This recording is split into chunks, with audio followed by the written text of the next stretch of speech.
पाकिस्तान में तालिबान राज आने के बाद हिंदुस्तान में ड्रग्स का कारोबार बढ़ने की आशंका है और इसी को देखते हुए सरकार और सुरक्षा एजेंसियां अलर्ट हो गई हैं। एबीपी न्यूज को मिली जानकारी के मुताबिक संदेहास्पद जहाजों और नाविकों का डेटा रिकॉर्ड तैयार किया जा रहा है।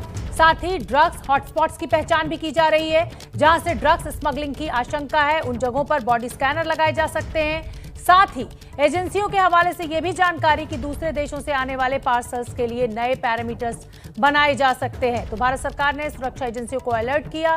तालिबान राज आने के बाद ड्रग्स की स्मगलिंग बढ़ सकती है और इसी को देखते हुए एक डेटाबेस तैयार किया जा रहा है। संदिग्ध जहाजों, नागरिकों का ये डेटाबेस तैयार किया जा रहा है। लंबे समय से जो धंधे में लिप्त हैं उनकी बाकायदा प्रोफाइलिंग की जाएगी।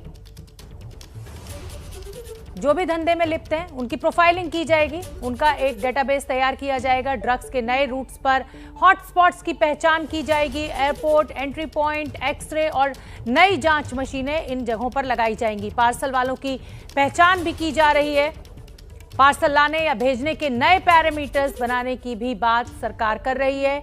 डार्कनेट के जरिए ड्रग्स खरीद बिक्री वालों की पहचान की जाएगी। समुद्री और जमीनी सीमा चेकपोस्ट पर सख्ती के निर्देश दिए गए हैं। सरप्राइज चेकिंग दस्तों की संख्या को भी बढ़ाया जाएगा। पाकिस्तानी सीमा पर चौकसी रखी जाएगी क्योंकि ड्रग्स स्मगलिंग हो सकती है और भारत में ये एक बड़ा खतरा होगा। तालिबान की सत्ता है अब अफगानिस्तान में। देखिए, पश्चिमी यूरोप, कनाडा, ऑस्ट्रेलिया, अफ्रीका जो ड्रग्स का जंजाल है, अफगानिस्तान से दिल्ली, पाकिस्तान से दिल्ली और मुंबई में भी सीधे आ सकती हैं ये।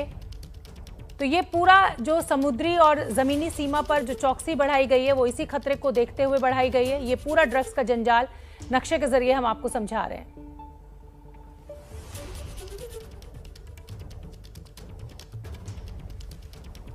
और इसी खबर पर ज्यादा जानकारी लिए हुए हमारे सहयोगी ओम प्रकाश हमारे साथ जुड़ रहे हैं। ओम प्रकाश तिवारी, तालिबान के इस ड्रग्स नेटवर्क को तोड़ने के लिए भारत सरकार की तैयारियों की खबर लाने वाले यही रिपोर्टर हैं जो इस समय आप देख सकते हैं ओम प्रकाश तिवारी को। ओम प्रकाश, मेरा आपसे सवाल यही है कि अब ये सूचना तो आ गई और ये किसी से छुपा हुआ नहीं है कि तालिबान का जो सबसे बड़ा जरिया है आमदनी का वो ड्रग्स है और ऐसे में भारत के लिए ये खतरा बहुत बड़ा हो जाता है। ये तैयारियां तो आपने बताई, इसके अलावा और क्या?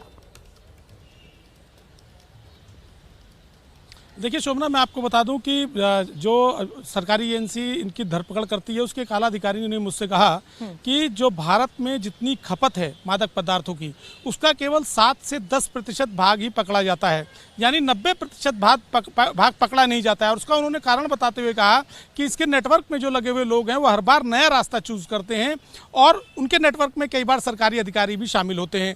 लिहाजा चूंकि अब तालिबान फुल फ्लेजेड अफगानिस्तान में आ गया है तो वहाँ से वो ज़्यादा खपत के जरिए जितनी भी कोकीन है या हीरोइन है वो बनाकर वहाँ से भेजेगा तो भारत के रास्ते ही रूट करना चाहेगा, क्योंकि जल, थल, नभ तीनों रास्तों के जरिए जो है भारत में ये मादक पदार्थ भेजा जा सकता है और यहाँ से फिर इस पदार्थ को यहाँ की कंजम्पशन कराने के बाद आगे भी भेजा जा सकता है। सबसे महत्वपूर्ण बात यह है कि भारत इसलिए इम्पॉर्टेंट है शोभना कि जो माल अफगानिस्तान में 1 लाख रुपए किलो का मिलता है वो भारत में 4 करोड़ रुपए प्रति किलो का मिलता है। इतना बड़ा डेस्टिनेशन है दोनों के बीच में, तो जो कट का जो अनुपात है वो हर शख्स के पास जाता है। इसलिए खुफिया एजेंसियों को शक है, सुरक्षा और खुफिया एजेंसियों को, कि ये तादाद बढ़ सकती है। इसलिए ज़रूरी है कि आग लगने के पहले ही कुआं खोद लिया जाए और उसी के लिए सारी तैयारियां की जा रही हैं। शोभना, बहुत बहुत धन्यवाद ओम प्रकाश इस पूरी जानकारी के लिए। और जाहिर सी बात है ये खतरा बहुत बड़ा है क्योंकि बॉर्डर्स लगे हुए हैं और ऐसे में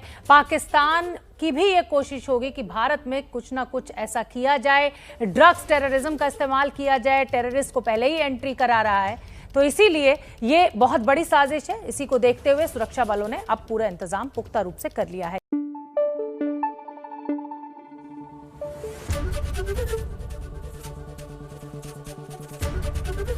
एबीपी न्यूज आपको रखे आगे।